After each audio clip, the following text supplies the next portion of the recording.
celebration. Thank you all for joining us on this very special occasion as we celebrate a truly remarkable milestone, the 50th birthday of someone so dear to us. Tonight is all about honoring a life.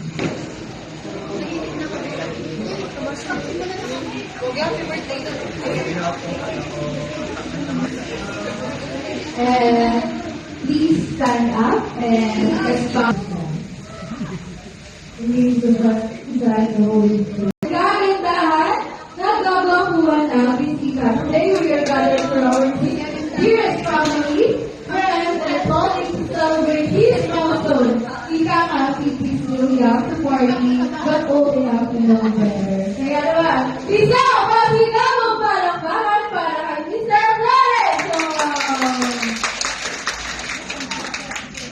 Ngayon po, tayo ay tatapos na yan sa pagsikanto for Mr. Flores. So, I will call yes from QA Department.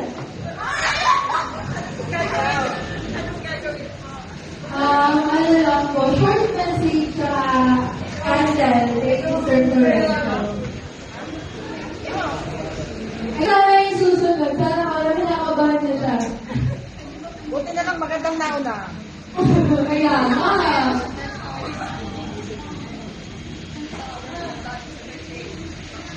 Hello po, happy 50th birthday.